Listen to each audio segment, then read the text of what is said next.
Okay, today now we're looking at the purchase module on IXLCore. So purchase module is where we have the items, vendor items, the purchase request, quotation, purchase orders, return, contracts, debit notes, invoices, purchase, and reporting. So every time we're looking at a module, our first instance or our first area will be on how we do our settings. So these are prefixes that appear on the purchase order and the purchase request number. The prefix is a PR, so we can change on what we want to see. So we can have PO, or we can add a PO to differentiate between the sales invoice and a purchase order invoice or a PO. Next, purchase order number runs from 14. It can change the number to where we want to run it from or start from. Next, purchase request number in terms of what we have in terms of our purchase requests, and this is a purchase order. Then our shipping address can be fully put in, and then we can have the terms and condition of what we want. The terms and conditions could include delivery should be done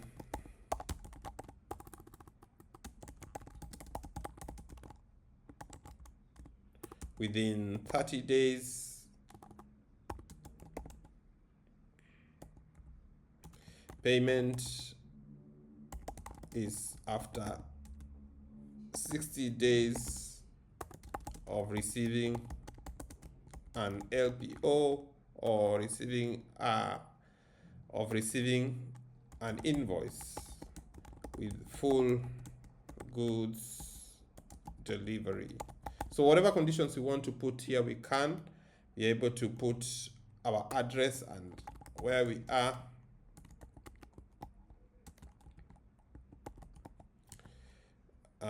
We can put complete address detail,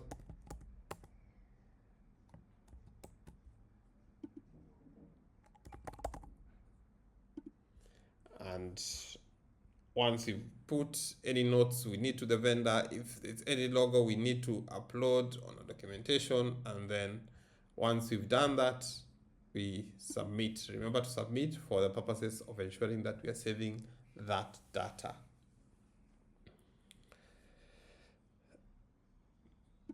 Then purchase options are what we want to do. We want to create a purchase request. We want to have items separately loaded by vendor. We are able to click. We want to send email for a new contact as a vendor. They should be able to get. We show tax per item. So these are just setups that we want. We can allow vendors to register. Remember, IXLCore has an online portal where your customers and vendors can register. We can reset purchase order numbers every month so that they start afresh. And then on purchase order, we show only prefix. So depending on what you want settings, we're able to click on the settings. Units, this is talks of units of measure. We want to use units of measure, whether it's per item, we have pieces, we have units, we have kgs, or whatever code we want to do. We can have the unit code written here. So we have kgs, we have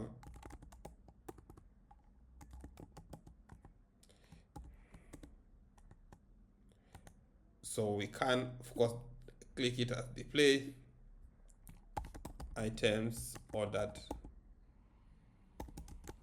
per kilogram, and then submit. So units, these are units of measure. Some things we buy per box, some things we buy as a piece, some things we buy as kilograms or grams, or whatever units of measure we use in purchasing, we're able to do that. We talked about approval. We're talking about approval. Approval is the system way of what requires to be approved. We can edit approvals. So we have a quotation. When there's a quotation, we can create who is the approver, who is the staff that will receive this quotation and make an approval will appear there, and then we can submit. If there's another level of approval or we want to remove, we can add, or we can remove an approver and that. So what document is a quotation? So we have a quotation, The related document is a quotation, and say in quotation, these two have to approve, we submit. When you want to talk about purchase requests, again, who is the purchase request? The related document is a purchase request, and in a purchase request, who is the staff to approve? We can add additional staff, and this staff will be getting emails in the process of approval. So once you create the document, the staff that is having that approval will be able to do. Once we raise a purchase order, it's related to purchase order, who is the staff to approve? So we have this staff approve, another staff will approve, and then we submit. So this is the approval process of all the documents we're going to have in our purchase process. Then we also have the purchase order. Then we can have a new approval setting and say payment requests. This is related to the payment requests, and we have a staff, or we have a manager, or we have whatever person that needs to review, and then that makes the finals of all the documents we need in the process of approval. So these documents cannot only be approved by one person, they have been approved by different people. Commodities, items, we can have the grouping in items and order them in different nodes, so that we have commodities. Basically, it depends on what commodities or items you are dealing with. There are those which we deal with a group code. They have purposes of having one item in a different, or in a one commodity. We're able to put that and fill it that. If there are any group, so we have the group and then a subgroup of that. We're able to create a subgroup of the main group and label them. What is the group, the subgroup name, subgroup, and then what is the group item that we have currently. Once we fill those, then we are able to submit and have that displayed. So these are grouped in terms of items, the subgroups within that items, and make them through within the system. The vendor category is vendors categorized in different sections. Vendors who do fast moving goods, for example, vendors who gives us IT system. We can have vendors who have, let's say, motor vehicle management repair, or motor vehicle repair vendors. So vendors who deal with this category of motor vehicle or repair. The reason being that when we make a quotation, or when we want a request for quotation and we want to send it to a particular group of vendors, it's easy to pick the group of vendors. Permissions, these are allowed permissions to the roles each staff is going to have. So we can have different staff having different roles within the module. That means in this module, I can create an accountant or an employee or an admin staff and give that staff particular role or particular roles in what they do. This can be done on the purchase module, but it can also be done from the global level when we're doing permission allocation from the system. Order return talks about the order in terms of the prefix and then which number we are starting from. Order returns is how we return goods that we are not having them from our suppliers. And then general, it's currency rates, or the system used to do rate conversion, and this can automatically be gotten from, we connect them from the internet, and the system is able to do conversion for us whenever we do currency. Once we have done that, we've submitted on all these pages and saved, then we'll finish the general settings on the purchase module. So on purchase module, we have items. Simple, again, to create items the same way we created items for the sales bit. We can have an elaborate item creation, and then we create the item. We can have the commodity code, barcode automatically generated from that, a code or whichever number we have. So let's say that commodity name, let's name that item BQ. What is the description of the item? Item used on our Rangers.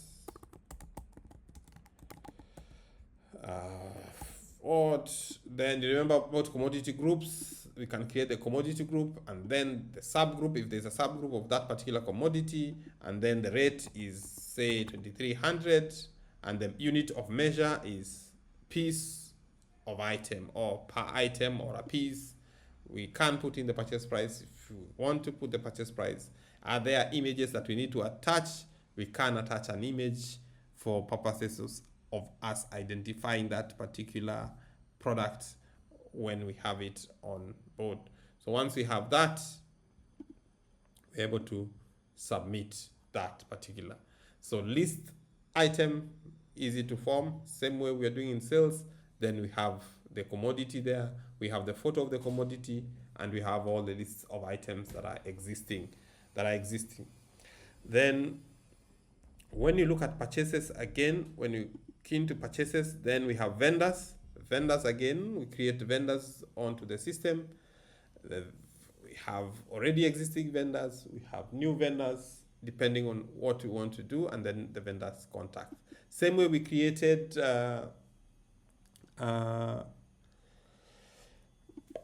sales clients is the same way we have to create the vendors in our system, and we create the code.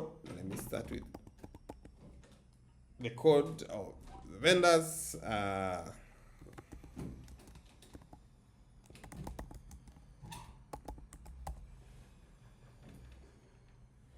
Then we can put in the opening balances if you have the VAT number of the vendors that we need to create, the phone number,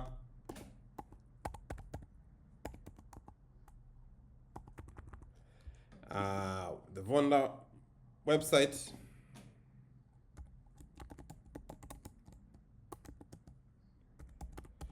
and the category. We talked about those supplying us motor vehicle category. We can have the address of the vendor,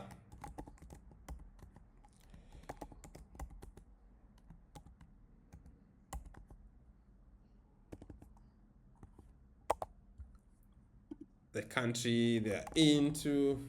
We have, this is just ideally for purposes of demonstration, so this vendor details are not correct vendor details. I would clarify, whatever details are here are just purposes of doing a demonstration for our learning, but these details are non-existent in terms of their only demo data. So once I put all those details, then I'm able to create that vendor, or I can save and create, same as us filling in the details. We can have policies, maybe 30 days return or whatever return, or per return order, is there a fee that we're going to charge these clients? Those are things or details we put there. We can save and create, but then we can also create a contact on within that a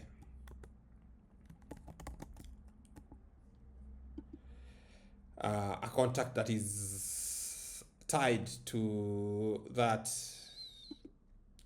vendor, and then we have their details, and then we have the password. Remember, we allowed the vendor or a vendor that we create to be able to have access to our portal.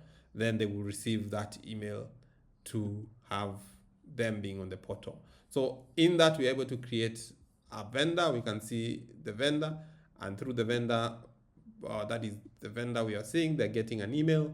We can view their profile, contact details, and then everything that we do with the vendor will be practically there. So going again now to the purchase module, we'll look at vendor items. So there are specific items that are from specific vendors. We can't create a vendor item or an item that is tied to a particular vendor. Therefore, we can create a new item or a vendor tied item or an item that is a sub vendor. So say maybe this is a vendor, we can have items or group all items. We only had 2 groups. So maybe we have that as an item, or whatever items that are in this group would appear here that is tied to this vendor. So say asset Q, or this is the only asset that is tied, and then we can submit. So vendors can be tied to a particular items. These are just for purposes of us sending quotations, for purposes of us getting information out to the vendor. So the process of having a purchase starts from a purchase request. A purchase request is an internal document where we send, or comes from the stores or comes from a certain department. They say they want to purchase some certain item. So a purchase request is the first document that comes out whenever we want to do the process of purchasing. It can be tied to a project or a particular client, or it can be tied to, we just have a different or whatever product we are saying we're buying. So we have motor vehicle parts that we want to buy. And then on this, we can pick in the parts or whatever parts that we want to buy. From here, we can say, let's say we have item BQ that we want to purchase. Item BQ for a price of 1,000 rands, and we want 10 of these items. So we can create the department. So this department will have maybe the motor vehicle repair department or the service department or the support department. Is it tied to a sales invoice? We can pick in the invoice that it was tied to. We estimated. We can now here and say we want to share it to vendors. So you pick the vendors you want that sales quote to go to and click and say we want this vendor and this particular vendor. These are 3 vendors or 4 vendors. Remember, some organization in process of generating a quote, you have to send it to 3 or 4 vendors and for them to be able to quote for that item. So once you've item done, item that, then we can clearly say submit. With submission, then the request is sent. Remember, we had a process where we said these requests should be able to be signed by a number of staff for it to be valid in terms of. So that's why you can see it is still on a draft status, and then we come and say it is final. We want to send it for approval.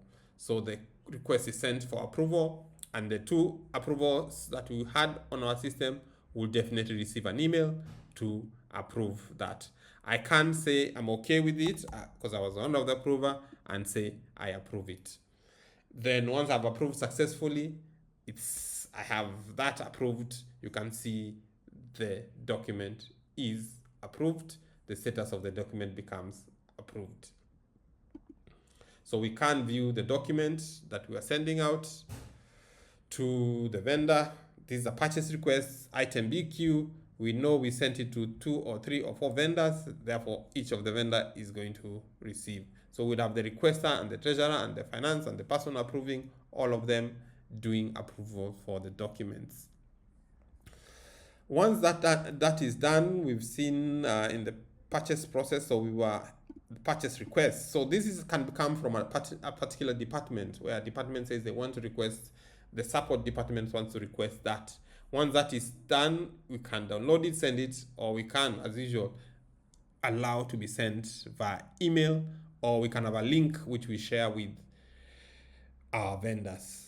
So we can share that purchase request with the vendors. I can click this here and then I say share, or alternatively, we can email that with the vendor. We can do an email to who we are going to do that, and then send to all the vendors we want to attach that purchase request.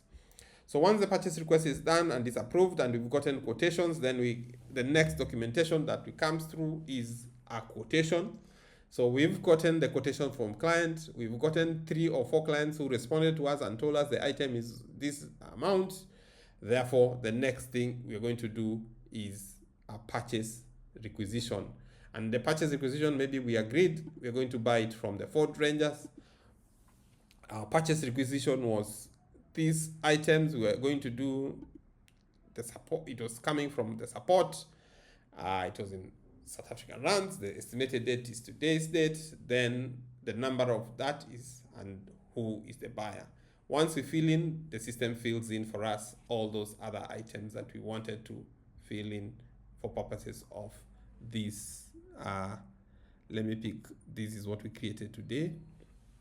And then we wanted item B, each 1,000, and we wanted 1,000 units. This is 1 million, and that is set for that. So that shows the interconnectivity. Once we've created the purchase request, this is the purchase request that we created.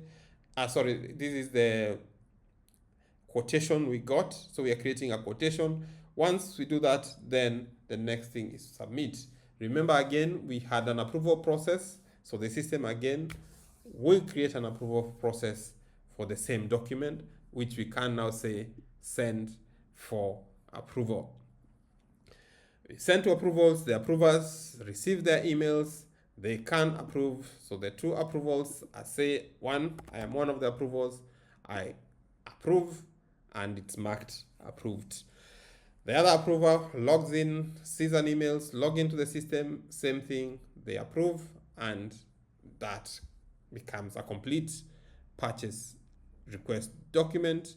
I can say as an admin, for purposes of approving that document, we have a full created document for purposes of our purchase agreement, and our quotation is done.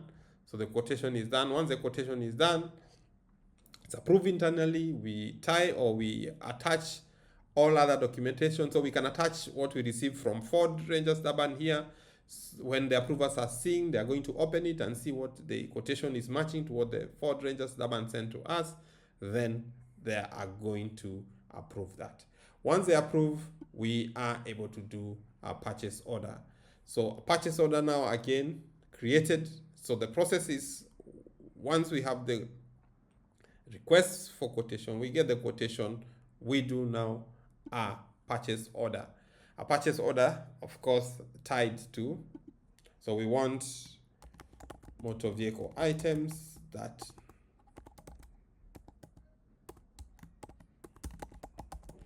we ordered.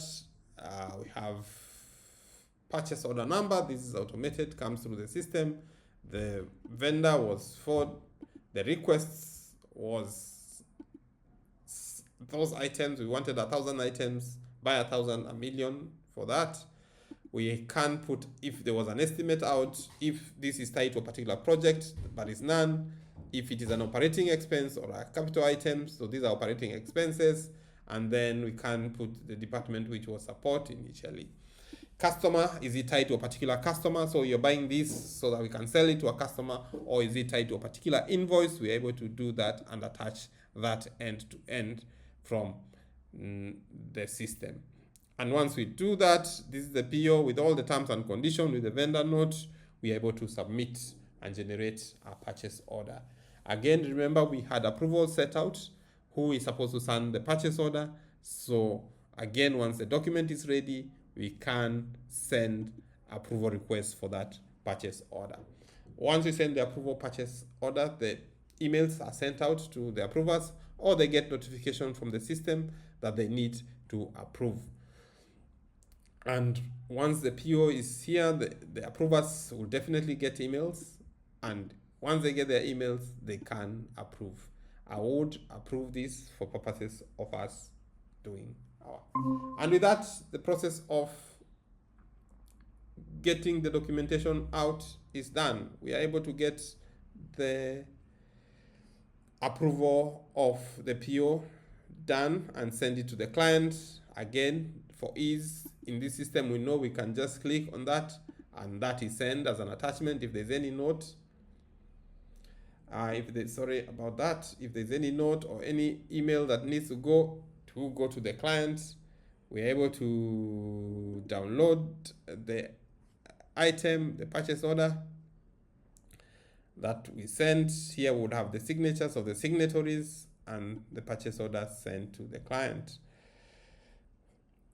Now that marks out the entire process of purchase order. We can have orders return if there's anything that was delivered. We received the items. Now when you go to the dashboard, let me first, before I go to the order returns, when you go to the dashboard also has a summary of all the items. We can see the summary of the items that we were supposed to expect, which shows that they are undelivered from this vendor. So from that dashboard, we can come to the items and can change the status, whether you want to return it to draft or cancelled or any sort of status. We are able to do that. We're able to have more, and then we can mark this as confirmed, or we can mark as returned, or we can mark as the items were delivered. Once we mark the items as delivered, our stocks are updated, the order status is updated. When we look at the dashboard again, we should be able to see that the order or the PO that was delivered is also completely delivered, and delivery date was today's date with R1,000,000 of that. So perchance we got the items delivered and we need to do a return of order, we can place a return of order and generate a new return order and say we want to generate a new return order. The goods that we receive were not okay, or they were not, and that's the purchase order that we had. It was that. Are we able to return all?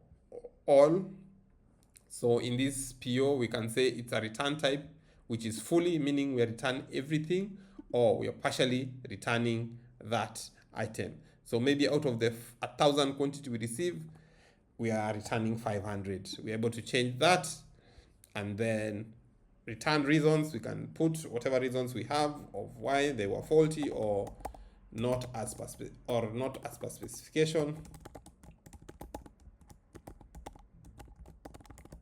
And then we can have an admit note written there.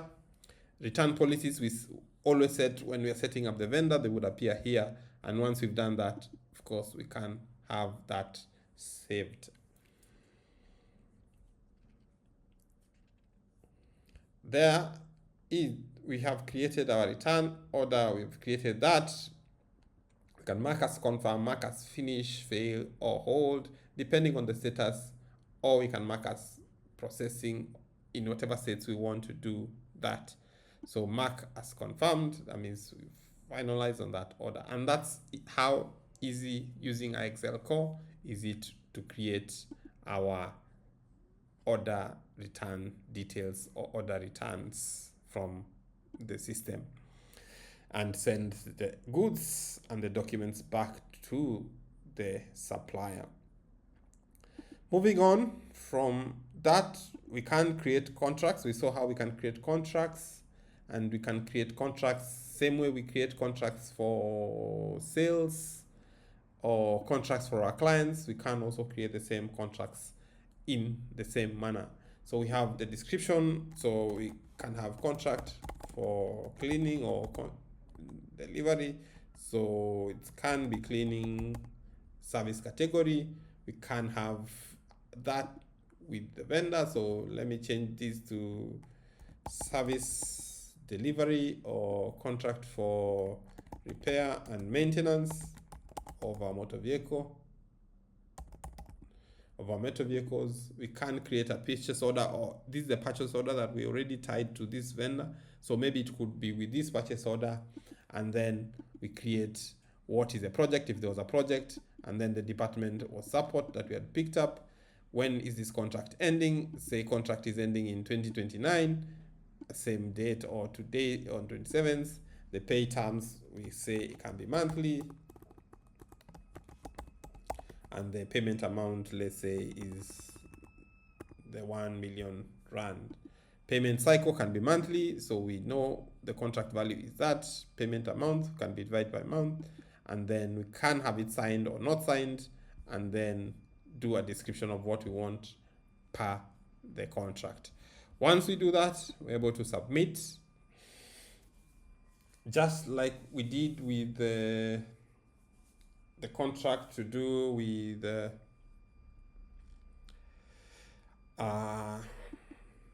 sale contract, or the contract that deals with the sales. We're able to also have a full contract drafted here. So we're able to put all the details we want. So dear, we can change the font or the coloring of what you're using. But here we can come and have the entire contract based here. So we have dear sir or dear Adam. We can have all the details of the company.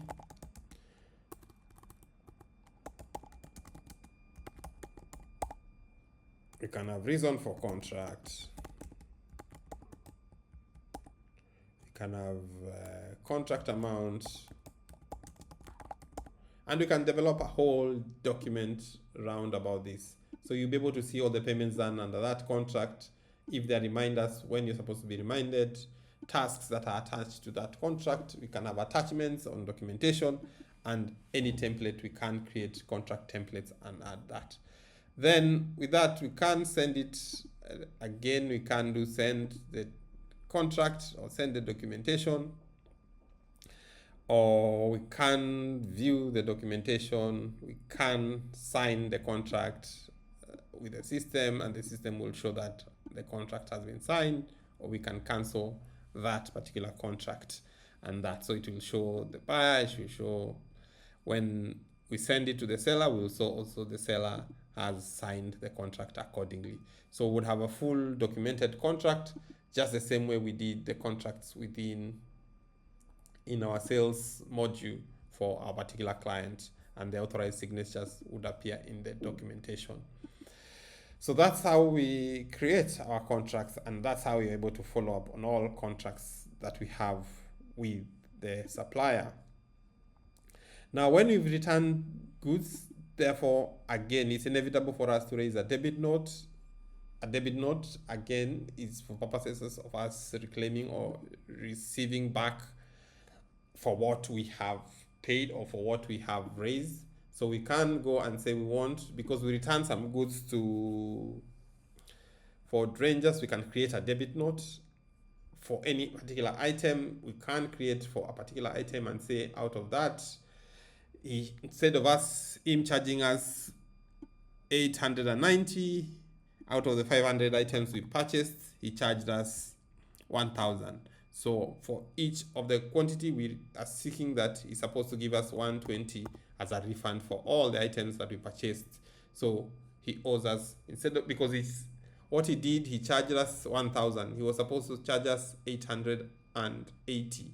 So we claim back 120. Therefore, we're able to raise a debit note for that purposes. Once we raise a debit note, again, we submit that debit note.